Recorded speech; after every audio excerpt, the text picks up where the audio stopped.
सभी मस्जिदों में दुआ होनी चाहिए। अगर वहां कोई परेशानी महसूस करता है या परेशानी आने का इम्कान महसूस करता है तो मेरे ऑफिस से कांटेक्ट करें, मुझे कांटेक्ट करें। जरूरत पड़ेगी तो मैं खुद पढ़ने आऊंगा, मैं ही दुआ करा दूंगा फिलिस्तीन के लिए, और मैं बाहर मुजाहरा भी करूंगा।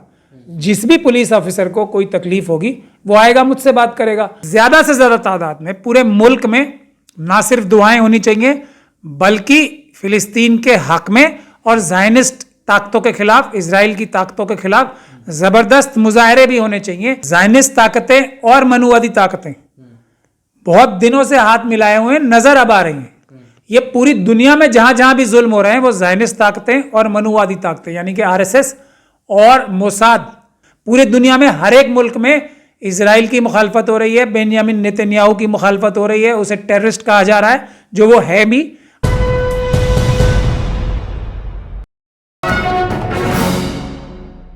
प्राचा साहब, एक तरफ तो भारत सरकार दावा कर रही है कि वो फिलिस्तीन के साथ खड़ी हुई है, इजराइल के खिलाफ जो है यूएनओ में वोट भी कर रही है, साफ तौर पर दिख भी रहा है। लेकिन वहीं देश के अंदर जो पुलिस है वो फिलिस्तीन का नाम लेकर दुआएं करने के लिए मना कर रही है, इमामों को डराने और धमकाने की कोशिश कर रही है। देखिए, इक्का दुक्का पुलिस के अधिकारियों ने अगर ऐसा कहीं कुछ किया है, जैसा मैं एक जुमे को फिलिस्तीन के हक में प्रोटेस्ट करने गया था तो दिल्ली पुलिस के अधिकारियों ने इमाम साहब के साथ मिलकर, अमित शाह साहब के साथ मिलकर रोका था।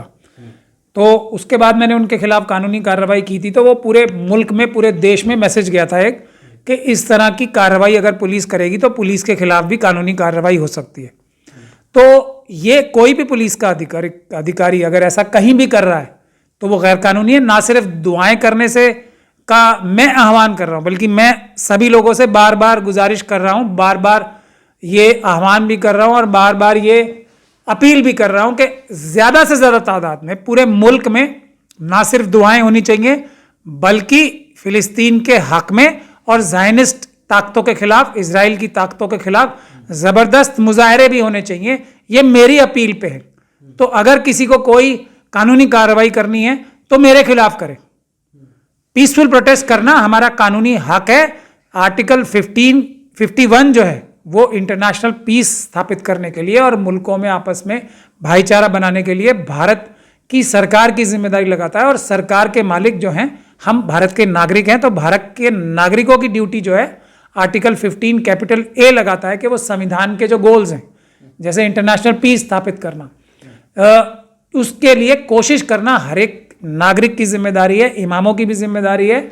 और जो दूसरे जो कमज़ोर तबके हैं, जो दूसरे लोग हैं, भारत के नागरिक हैं, हर एक की जिम्मेदारी है कि वो फिलिस्तीन के साथ खड़ा रहे। भारत सरकार की डिक्लेयर्ड पॉलिसी है, कंसिस्टेंट पॉलिसी है, आज़ादी के बाद से पॉलिसी है कि हम फिलिस्तीन की आज़ादी के लिए फिलिस्तीन के मजलूमों के साथ खड़े हैं।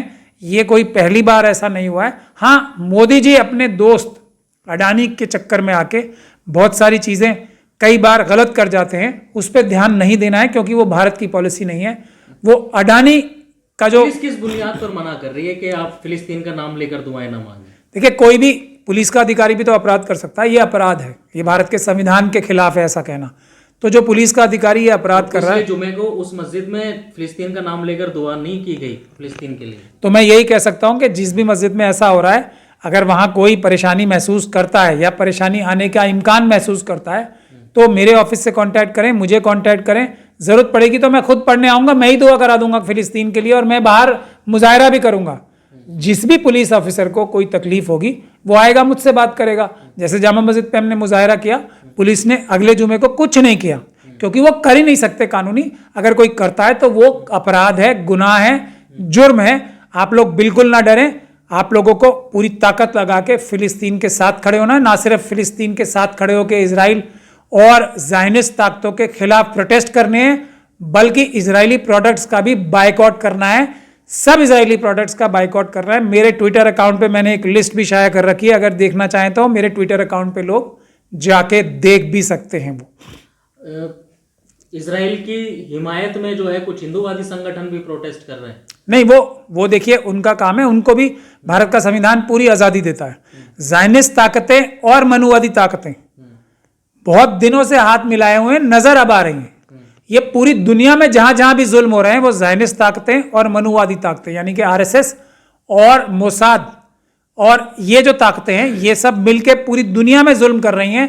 अब हालात क्या पहुंच गए कि 5-7 या मुश्किल से 10 मुल्क ऐसे हैं जिनकी सरकारें, जिनके नेता वो तो ज़ायनिस्ट ताकतों के साथ हैं, क्योंकि ज़ायनिस्ट ताकतें और मनुवादी ताकतें, आरएसएस के लोग और ज़ायनिस्ट लोग करप्शन के जरिए जो लीडर्स होते हैं उनको बरगलाने की कोशिश करते हैं, उनको अपनी ड्यूटीज के खिलाफ जाने के लिए काम कराते हैं। जैसा आप देख रहे हैं कुछ मुट्ठी भर मुल्क करके रहनुमा कर रहे हैं, उनके लीडर्स कर रहे हैं, लेकिन आवाम हर एक मुल्क की इस वक्त दुनिया में इजराइल समेत कोई भी मुल्क ऐसा नहीं है जो ज़ायनिस्ट ताकतों के खिलाफ प्रोटेस्ट ना कर रहा हो। पूरे दुनिया में हर एक मुल्क में इजराइल की मुखालफत हो रही है, बेंयामिन नेतन्याहू की मुखालफत हो रही है, उसे टेररिस्ट कहा जा रहा है जो वो है भी, और ज़ायनिस्ट ताकतों को भी टेररिज्म की ताकतें कहा जा रहा है और उनको क्रिमिनल्स कहा जा रहा है, वॉर क्रिमिनल्स कहा जा रहा है। पूरी दुनिया की आवाम, जहां कुछ मुट्ठी भर सरकारें इजराइल के साथ भी हैं, अपने लीडर्स के खिलाफ प्रोटेस्ट कर रहे हैं। जो बाइडन साहब के खिलाफ प्रोटेस्ट हो रहे हैं, खुद बेंजामिन नेतन्याहू का इस्तीफा मांगा जा रहा है इजराइल में। तो आप लोग समझ सकते हैं कि पूरी दुनिया की आवाम इस वक्त फिलिस्तीन के साथ खड़ी है। जो मुट्ठी भर लोग आरएसएस के पेड वर्कर्स हैं या जो उनके क्रिमिनल्स हैं या उनके जो आतंकवादी हैं, क्योंकि ये दोनों आतंकवादी ताकतें हैं, ज़ायनिस्ट ताकतें और आरएसएस के लोग, तो आतंकवादी आपस में गठजोड़ रखते ही हैं। जैसे मणिपुर में अभी आतंकवादी ताकतों को पूरा मौका मिला हुआ है, क्योंकि आरएसएस की ही ताकतें हैं वो, और आरएसएस में भी आतंक मचा रखा है मणिपुर में। तो ये सब चीज, मेटी लेपुन और आरामबाई तेंगुल नाम के 2 संगठन हैं, उनको भी बैन किया जाना चाहिए। हालांकि अभी सिर्फ 9 संगठनों को बैन एक्सटेंड किया है होम मिनिस्ट्री ने, लेकिन आरामबाई तेंगुल और मेटी लेपुन को सबसे पहले बैन किया जाना चाहिए, क्योंकि वो भी आतंकवादी आरएसएस के संगठन हैं। तो ये सब आम बात है। तो ये प्रोटेस्ट इजराइल के फेवर में करने वाले वो लोग हैं, मुट्ठी भर लोग, जो खुद आतंकवादी मानसिकता के हैं, जो मजलूमों को, बच्चों को जो रेप करने में विश्वास रखते हैं। जैसे मणिपुर में रेप किए गए, वो कौन ताकतें थी? मनुवादी ताकतें। ऐसी ही ज़ायनिस्ट ताकतें होती हैं। हॉस्पिटल्स में बम कौन फेंकता है? ज़ायनिस्ट ताकतें। ये क्रिमिनल्स हैं, ये टेररिस्ट हैं, तो उनको प्रोटेस्ट करने दीजिए। लेकिन दुनिया की 95% से ज़्यादा आवाम पूरी ताकत से, पूरी इत्तेहाद से पीसफुली फिलिस्तीन के साथ खड़ी हुई है। 95% अगर लोगों में आप शामिल होना चाहते हैं तो आइए फिलिस्तीन का साथ दीजिए। अगर आप वो मुट्ठी भर लोगों का साथ देना चाहते हैं जो अपने ज़ाती मफाद के लिए या बुनियादी तौर पे वो आतंकवादी हैं, टेररिस्ट ही हैं, या फिर जो दहशतगर्द हैं, उनका साथ देना चाहते हैं तो उनका साथ दीजिए।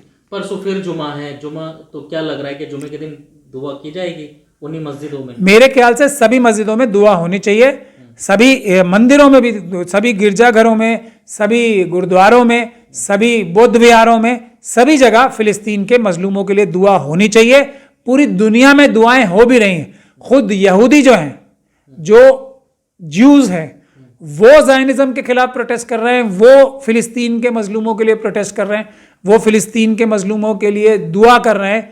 तो बाकी सब लोगों को भी, जो भी इंसाफ पसंद है, जो भी इंसानियत पसंद है, जो भी मजलूमों का के साथ खड़ा होना चाहता है, जो भी जुल्म के खिलाफ आवाज उठाना चाहता है, वो सब फिलिस्तीन के मजलूमों के साथ भी हैं और फिलिस्तीन के लिए दुआएं भी कर रहे हैं। और दुआ से बढ़कर जबरदस्त प्रोटेस्ट, लाखों नहीं करोड़ों लोग हर हफ्ते प्रोटेस्ट करते हैं पूरी दुनिया में।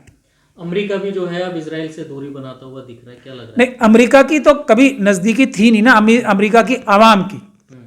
आप बुनियादी तौर पे फर्क समझिए। आवाम फिलिस्तीन के साथ है, कुछ नेता मुट्ठी भर देशों के इजराइल के साथ है। इजराइल क्या करता है? दुनिया भर में करप्शन फैलाता है। दुनिया भर में जो ये पॉन्जी स्कीम्स चलाते हैं वो सब ज़ायनिस्ट चलाते हैं। दुनिया भर में जो ये बैंक के घोटाले होते हैं, शेयर मार्केट के घोटाले होते हैं, वो सब ज़ायनिस्ट और आरएसएस की ताकतें करते हैं। अडानी जी कौन है? आरएसएस। मोदी जी कौन है? आरएसएस। वही ज़ायनिस्ट ताकतें ही तो हैं। ये सारे लोग आम आदमी का पैसा चुराते हैं, चाहे वो अमेरिका हो, चाहे वो यूरोप हो, चाहे वो भारत हो, चाहे वो अफ्रीका के देश हों, चाहे वो साउथ अमेरिका के देश हों, सभी जगह ज़ायनिस्ट लोग और आरएसएस के लोग पैसे चुराते हैं। देखने के लिए वो बड़े अच्छे अच्छे लगते हैं, सारी मीडिया उनके कब्जे में है। जो ये मेन स्ट्रीम मीडिया होती है, कुछ 1-2 चैनल्स को, मुश्किल से मुट्ठी भर चैनल्स को छोड़ के सब ज़ायनिस्ट ताकतों के हाथ में, और सब मनुवादी ताकतों के यानी कि आरएसएस के हाथ में। और उनकी बेशर्मी एक जैसी होती है, उनके जुमले एक जैसे होते हैं, उनके बोलने का तरीका एक जैसा होता है। एक ही लाइन है जो नागपुर से और तेल अवीव से डिसाइड होती है, वो पूरे दुनिया में एक जैसी जाती है। चाहे वो कितना भी बड़ा चैनल, कितना भी बड़ा न्यूज़पेपर हो, वो बात एक ही करता है, जो तेल अवीव से ज़ायनिस्ट ताकतें और आरएसएस की ताकतें नागपुर से तय करती हैं। दोनों ही टेररिस्ट ऑर्गेनाइजेशंस हैं। पूरी दुनिया की आवाम अब अपने अपने मुल्कों के जो मीडिया हाउसेज हैं बड़े बड़े, जो बहुत नामी गिरामी मीडिया हाउस थे, उनके खिलाफ जाके प्रोटेस्ट कर रहे हैं। न्यूयॉर्क टाइम्स में, वॉशिंगटन पोस्ट के ऑफिसेज के अंदर मुजाहरे हो रहे हैं कि हमसे पब्लिक से झूठ बोलना बंद करो। तो भारत के जो ये आरएसएस के चैनल्स हैं और ये अखबार हैं, इनकी तो बात ही क्या है। अभी जैसे आपने बताया कि हम नॉर्थ ईस्ट दिल्ली के जमुना पार्क के इलाके की मस्जिद में गए थे, अगर कोई ऐसा मामला आता है तो क्या तो हमारे ऑफिस से एकदम मिशन सेव कॉन्स्टिट्यूशन के ऑफिस से कांटेक्ट करें, हम पूरी मदद करेंगे, पुलिस को रोकेंगे, क्योंकि ये गैर कानूनी काम है। गैर कानूनी काम पुलिस नहीं कर सकती, करेगी तो हम उनके खिलाफ कानूनी कार्रवाई करेंगे। और कहीं ज्यादा प्रॉब्लम है तो बताएं, मैं खुद नमाज पढ़ने आऊंगा। इस जुमे को तो मैं बरेली जा रहा हूं, वहां भी फिलिस्तीन के लिए दुआ करने ही जा रहा हूं। 17 तारीख तो मैं वहां दुआ करने ही जा रहा हूं। तो आप लोग देख सकते हैं, जामा मस्जिद पे हमने सिर्फ दुआ ही नहीं की फिलिस्तीन के मजलूमों के लिए, बल्कि प्रोटेस्ट किया था इतना बड़ा। तो वो इसीलिए किया था कि भारत के सभी नागरिक जान लें कि मस्जिदों में प्रोटेस्ट करना आपका आईनी फर्ज है। आपका हक नहीं बता रहा हूं मैं, आपका फर्ज है इस वक्त फिलिस्तीन के साथ खड़े रहना। हर एक भारतीय नागरिक का फर्ज है, जो अपना फर्ज, आईनी फर्ज यानी कि संवैधानिक फर्ज है, जो अपना फर्ज निभाना चाहता है, वो पूरी ताकत से आए, पीसफुल प्रोटेस्ट करे। इजराइल और बेंजामिन नेतन्याहू के खिलाफ, फिलिस्तीन के हक में इजराइल के सारे प्रोडक्ट्स बिल्कुल बायकॉट करें। कोका कोला, पेप्सी से शुरुआत करें। मैंने पहले ही बता दिया कि मेरे ट्विटर अकाउंट पे जाके आप लोग देख भी सकते हैं, लिस्ट मैंने शाया कर रखी।